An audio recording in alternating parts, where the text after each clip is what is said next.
Picture this, 1945. A man sits in a French prison cell accused of war crimes. His name? Ferdinand Porsche. The same engineer who designed Hitler's Volkswagen Beetle now faces 22 months behind bars. Fast forward to today, his family name adorns one of the world's most prestigious sports car brands, worth over $100 billion. How does a legacy born from the darkest chapter of history become synonymous with automotive excellence? This is the story of redemption, obsession, and the sliding door moments that built Porsche. Chapter 1.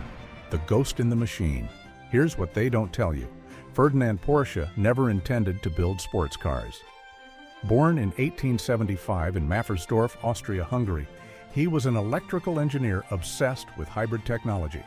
In 1900, yes, 1900, at 23, he created the Lohner Porsche, the world's first hybrid electric vehicle. It had wheel hub motors in each front wheel. This wasn't some primitive experiment. It hit 37 miles per hour and outsold gasoline competitors at the 1900 Paris Exposition. But here's the twist.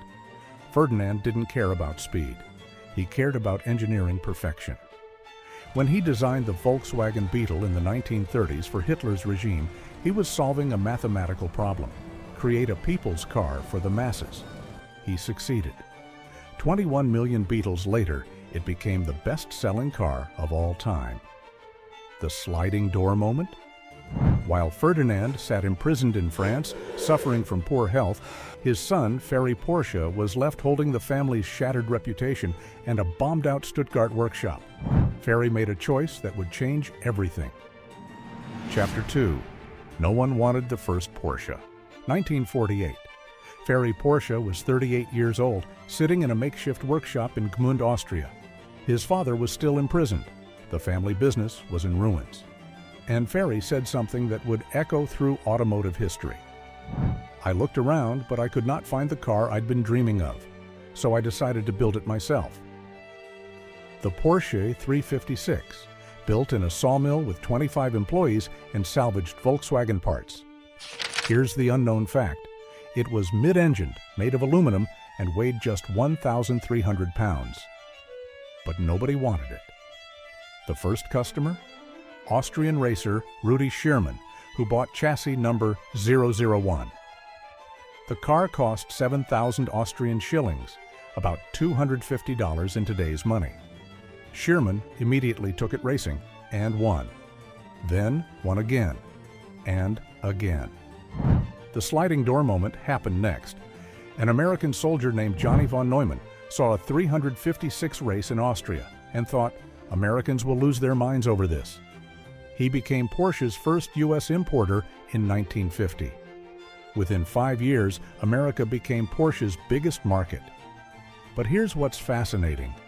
Porsche almost went bankrupt 3 times in those first 5 years. They survived by doing engineering consulting, designing tractors, even a snowplow. The sports car was a side project that accidentally became the main act. Chapter 3. The Beetle's Dangerous Son. 1959. Ferry Porsche gathered his team with a problem. The 356 was aging.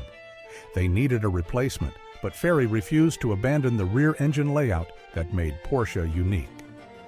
His 28-year-old son, Ferdinand Alexander Butzi Porsche, had a radical vision. Most designers started with styling. Butzi started with proportions. He wanted a longer wheelbase for stability, more interior room, but the same compact silhouette that made the 356 iconic.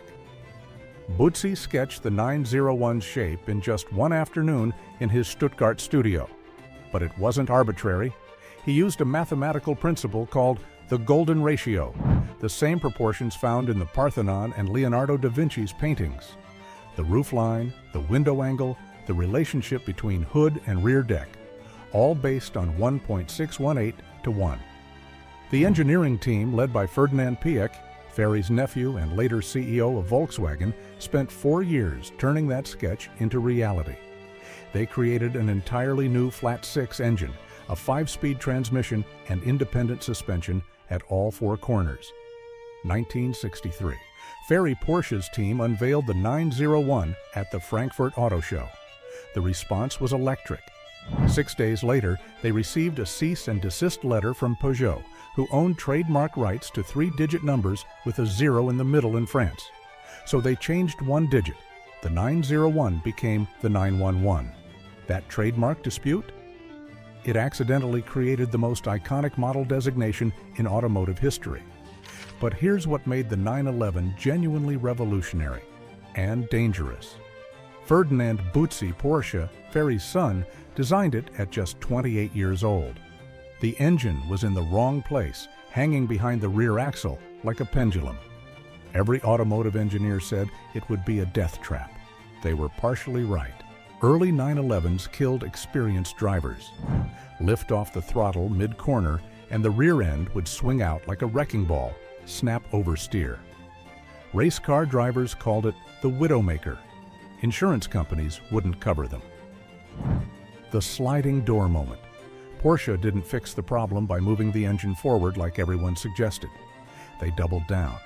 They made the chassis adjustable, added wider rear tires, upgraded the suspension geometry, and essentially said to customers, learn to drive it properly.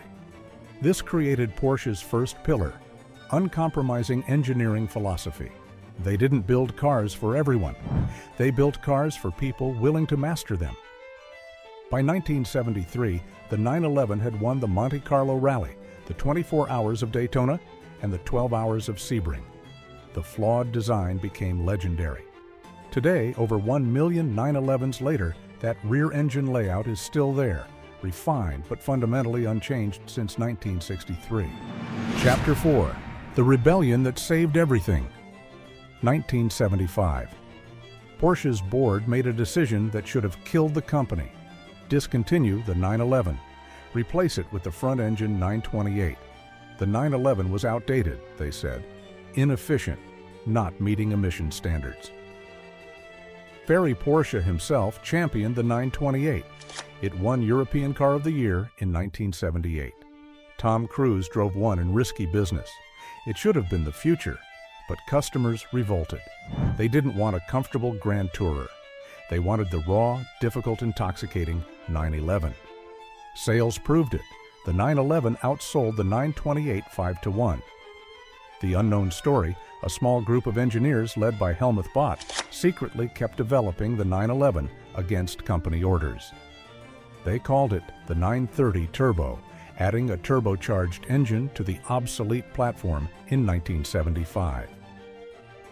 It made 260 horsepower when Ferraris made 240. It hit 60 miles per hour in 5.4 seconds when that was supercar territory. And it was even more dangerous than the regular 911. Turbo lag meant power arrived like a light switch at 4,000 RPM. This created Porsche's second pillar, customer obsession over committee thinking. The market wanted the 911. So the 911 survived. The 928 was discontinued in 1995. That rebellion taught Porsche a lesson they'd never forget. Their customers weren't buying transportation. They were buying an experience, a challenge, a relationship. Chapter 5. The Darkest Hour. 1992. Porsche sold just 14,362 cars globally. For context, they'd sold 50,000 annually in the 1980s. The company was weeks from bankruptcy. Again, why? The Japanese bubble economy collapsed, taking Porsche's second biggest market with it. The dollar weakened against the Deutsche Mark, making cars impossibly expensive in America. And the 911 was now genuinely outdated, a 1960s design struggling in a 1990s world. But the real problem was deeper. Porsche had never learned to manufacture efficiently. Each car took 120 hours to build. Toyota built a Corolla in 16 hours. Porsche employed 6 times more workers per car than any competitor. The sliding door moment. Instead of selling to a larger manufacturer, Porsche hired a Japanese consultant named Shin Chung, who'd worked at Toyota. Porsche's German engineers revolted. "We're Porsche," they said. "We don't need Japanese manufacturing methods." But Chung stayed. He implemented Kaizen, continuous improvement. Assembly time dropped from 120 hours to 72 hours. quality improved, costs plummeted. This created Porsche's third pillar, operational excellence. Being an engineer-led company wasn't enough. They had to become a business-led company that valued engineering. By 1995, Porsche was profitable again. The lesson? Pride almost killed them. Humility saved them. Chapter 6. The Blasphemy That Printed Money. 2002. Porsche unveiled the Cayenne SUV. The automotive press lost their minds. Porsche has betrayed everything it stands for, they wrote. An SUV from the sports car company? Purists called it blasphemy. Jeremy Clarkson said it was as exciting as a prostate exam. Ferdinand Porsche, Ferry Porsche's nephew, compared it to putting a kitchen sink in the Sistine Chapel. But here's what nobody mentions. The Cayenne was designed simultaneously with the Volkswagen Touareg as a cost-sharing venture. Porsche contributed the chassis engineering.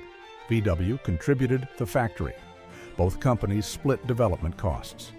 The unknown fact, Porsche negotiated the contract so brilliantly that they made $28,000 profit per Cayenne sold. Volkswagen made just $2,000 per Touareg. Same platform, different margins. Within 2 years, the Cayenne became Porsche's best-selling model. It funded the development of the Carrera GT, the 918 Spyder, and every modern 911 variant. Today, SUVs account for 60% of Porsche's sales. This created Porsche's fourth pillar, profitable pragmatism. Make sports cars with your heart. Fund them with your brain. The sliding door moment. If Porsche had listened to purists in 2002, the company would likely be owned by someone else today, or wouldn't exist at all. Today, Porsche is worth over $100 billion. They sell 320,000 cars annually.